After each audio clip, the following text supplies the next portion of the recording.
वजीरुद्दीन सरे साहेब, अध्यक्ष movement for the human welfare Maharashtra राज्य।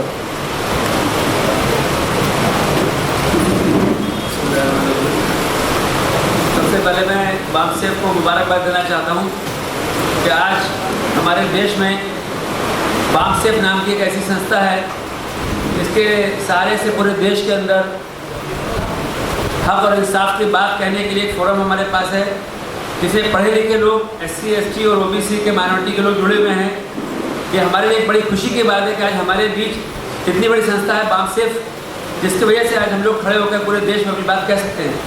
जिसके अध्यक्ष हमारे अमन मेश्राम साहब हैं, मैं उनको स्वागत भी करता हूँ और मुझे खुशी है इस बात के लिए कि आज बामसेफ के इस प्रोग्राम में मुझे शिरकत के मौका मिला। मैं आपके सामने चंद बातें रखना चाहता हूँ। पहली बात तो ये है कि इस वक्त देश में जो कुछ भी हो रहा है सब ठीक ठाक नहीं है। पूरी देश की जनता तकलीफ में है और मीडिया इसको दिखा नहीं रहा है। सामाजिक स्तर पर पूरा समाज क्राइसिस का शिकार है, पूरे समाज में बेचैनी पाई जा रही है। आर्थिक स्तर पर देखें, नोटबंदी के बाद लोगों के चेहरे उतर गए, लोगों के घर में खरीदने का सामान नहीं है, लोगों को पेट में खाने के बराबर रोटी मिल नहीं पा रही है, और वो भी रोटी खाई है तो पूछा जा रहा है क्या खाया है। राजनीतिक स्तर पर भी हालात बिल्कुल सही नहीं है। पूरे देश में राजनीतिक पार्टियों को हाईजैक कर दिया गया है। मानवता के लेवल पर देखें तो इंसानियत करा रही है। पूरी दुनिया के अंदर इस समय जो भी जुल्म हो रहा होगा, आज भारत उस जुल्म के सफ में खड़ा हो गया आगे। भारत देश के अंदर भी जुल्म अत्याचार का सिलसिला शुरू हो गया है। लिहाजा इस भारत देश के अंदर आज मानवता भी चिल्ला रही है, मानवता भी कपकपा रही है। ये हालात क्यों हुए? ये इसलिए हुए कि बाबा साहब अम्बेडकर जिन्होंने इस देश को संविधान दिया, उस संविधान को कुछ लोग हाईजैक करना चाहते हैं। ये संविधान, जिस संविधान ने हमारे SC, ST के भाइयों को जॉब में रिजर्वेशन दिया, वो संविधान जिसने हमारे SC, ST, OBC के भाइयों को, उनके बच्चों को आज एजुकेशन में आगे आने का मौका दिया, ये ब्राह्मण लोग उस संविधान को खत्म करना चाहते हैं। ये ब्राह्मण लोग उस संविधान को उठा के फेंकना चाहते हैं। ये अपना ब्राह्मणवाद का और RSS का दूसरा संविधान तैयार किया है।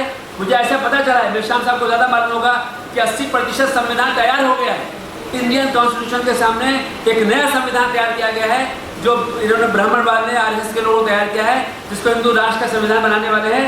वो संविधान 80% तैयार हो चुका है और ये वो संविधान तैयार करने के बाद उसको लागू करेंगे और इस संविधान को उठा के फेंकने का ऐसा उनका इरादा है। वो कर पाएंगे कि नहीं कर पाएंगे वो बात की बात है, वो अपने इरादे में कभी कामयाब नहीं हो सकते, लेकिन उनके इरादा जो है वो बता रहा हूँ आपको।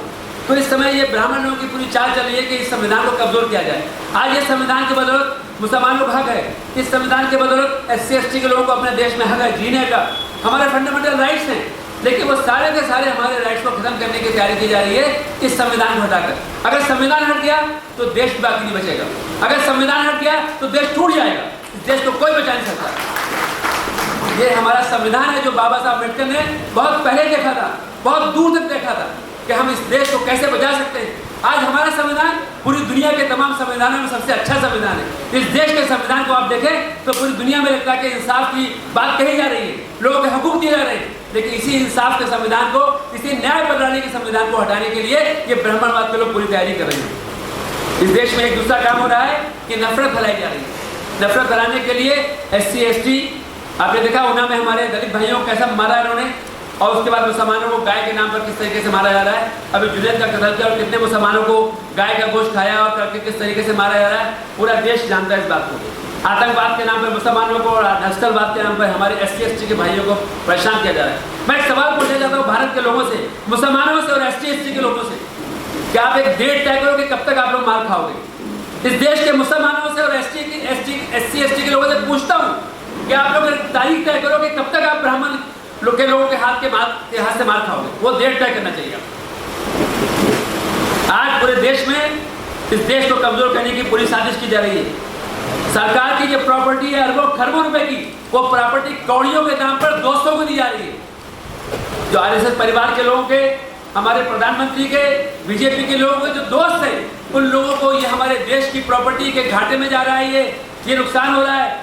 करोड़ों रुपए की, अरबों खरबों की प्रॉपर्टी हमारे जो दोस्त हैं, इनके जो 200-300 परिवार हैं ब्राह्मणों के, उनको परिवारों को बेची जा रही है और इस देश को कमजोर किया जा रहा है। देश रह जाएगा, लेकिन देश अंदर से खोखला हो चुका होगा।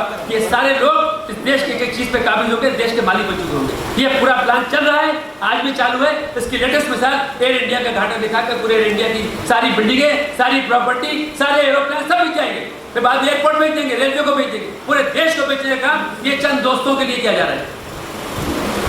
मेरे भाइयों, सभी समस्याओं का समाधान अगर हो सकता है तो एक ही तरीका है कि आप सब बहुजन सत्ता में आएंगे। जब आप पावर में आएंगे, आपको पावर मिलेगी, जब इस देश का समाधान हो सकता है। ये ब्राह्मण लोग इस देश को बचाएंगे नहीं, इसको लूटने आए। ये भारत के ओरिजिनल नागरिक नहीं है, ये तो लूटने आए बाहर से। लिहाजा इस देश को बचाने के लिए आपको, हमको, सबको आगे आना पड़ेगा। मैं एक बात और बताना चाहता हूँ कि इसको बचाने के लिए एक ही रास्ता है, और सत्ता में आने के लिए आप सत्ता में नहीं आ सकते, चाहे कोई पार्टी बना ले। आप भारत मुक्ति पार्टी को बटन दबाएंगे, कांग्रेस को बटन दबाएंगे, समाजवादी को बटन दबाएंगे, बीएसपी को बटन दबाएंगे, किसी पार्टी को बटन दबाएंगे, वोट तो कमल को गिरने वाला है। इसलिए ईवीएम मशीन तो सेट है।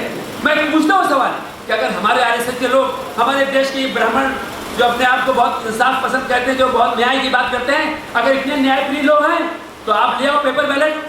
आज पूरी दुनिया ने इसको ठुकरा दिया है। ईवीएम मशीन को पूरे यूरोप में उठा के फेंक दिया कि इसमें कभी भी आप इसको मैनिपुलेट कर सकते हैं। एक आदमी इंग्लैंड में बैठकर यहाँ के महाराष्ट्र के अंदर किसी छोटे से गांव में होने वाले इलेक्शन को वाईफाई और मोबाइल इंटरनेट के जरिए से इंग्लैंड में और अमेरिका में बैठकर वो उसको मैनिपुलेट कर सकता है। वो उसको बिल दबाएगा फोन नंबर पे, वो घंटी बजेगी, वो प्रोग्राम चेंज हो जाएगा।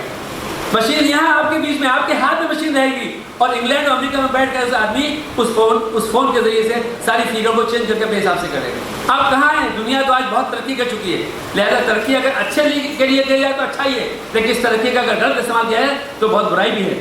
मैं आपसे कहना चाहता हूँ, ईवीएम मशीन अगर रहेगी तो इस देश के अंदर कभी भी कोई सही जनमत नहीं आ पाएगा, कोई न्यायपूर्वक जनमत नहीं आ पाएगा। आप अपने कैंडिडेट को कभी नहीं जिता सकते, इसलिए कि ईवीएम मशीन आपके फैसले को चेंज कर देगी उनके फैसले के साथ। और बताऊँ मैं आपको, जब मैंने गौर किया इलेक्शन कमीशन के बारे में, इलेक्शन कमीशन कहता तो है हम बहुत निष्पक्ष हैं, हम बहुत अच्छा काम कर रहे हैं, ट्रांसपेरेंट। मैंने जब इंक्वायरी की तो मुझे मालूम ये हुआ कि इलेक्शन कमीशन के लोग जो काम करते हैं इलेक्शन में, वो 3rd ग्रेड लेवल का स्टाफ है और 4th ग्रेड लेवल का स्टाफ। जब बात से ध्यान को सुनिएगा, आपको इलेक्शन कमीशन का स्टाफ जो है वो 3rd ग्रेड का लेवल का स्टाफ है और 4th ग्रेड के लेवल का स्टाफ है।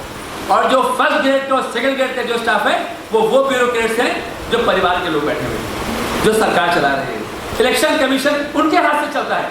वो इलेक्शन कमीशन के आदमी को बोलेगा ये पेटी है, इसको खोल के वो पहुंचा दे, वो गाड़ी में लाद दे। ये काम तो जरूर इलेक्शन कमीशन के लोग कर रहे हैं, लेकिन इस इलेक्शन कमीशन के ऊपर जो बैठा हुआ ब्यूरोक्रेट्स है, जो संघ परिवार से तैयार होकर आया है, उसको दिमाग में मालूम है कि ये मशीन को कैसे किया गया है। वो इलेक्शन कमीशन के आदमी को पता भी नहीं होगा, क्योंकि वो उसके नीचे का एक अधिकारी है। वो 3rd रैंक का अधिकारी है, 4th ग्रेड का अधिकारी है। जो 1st लेवल का अफसर है, 1st रैंक का ऑफिसर है, वो एक ब्राह्मण है, और वो ब्राह्मण वो है जो हुकूमत का कारिंदा है, और वो हुकूमत वो है जो बीजेपी की है, वो हुकूमत वो है जो आरएसएस से कंट्रोल होती है। तो इलेक्शन कमीशन क्या करेगा? ये 3rd ग्रेड और 4th ग्रेड का बेचारा अधिकारी, वो कर्मचारी, वो तो ले जाकर मशीन को रखेगा गाड़ी में और लेकर आएगा, फोटो दिखाई जाएगी कि इलेक्शन कमीशन के लोग मशीन लेके जा रहे हैं, मशीन लेके आ रहे हैं। बड़ा न्याय हो रहा है, ये न्याय के नाम पर ढकोसला हो रहा है। मैं कहता हूँ कि अगर आप सच्चे हो तो ईवीएम को उठा के फेंक दो, पेपर बैलेट लेके आओ, सच्चाई सामने आ जाएगी। मैं इस मौके पर ज्यादा बात नहीं कर सकता हूँ, इसलिए कि मेहशाम साहब आके हम लोग उनको सुनने के लिए आए हैं। मैं इतना जरूर कहना चाहता हूँ कि ये जो बीमारी इतनी बड़ी इस देश में चल रही है, इस बीमारी को लोगों ने जो भी कुछ समझाओ, लेकिन मैं सलाम करता हूँ बाबर मेहशाम साहब को, जिन्होंने इस बीमारी को बहुत पहले समझ लिया। आज जो जनता का हर आदमी समझ रहा है ईवीएम मशीन को, लेकिन उन्होंने कई साल पहले समझ लिया था, जब शायद पढ़े लिखे लोग भी कम समझ पाते होंगे।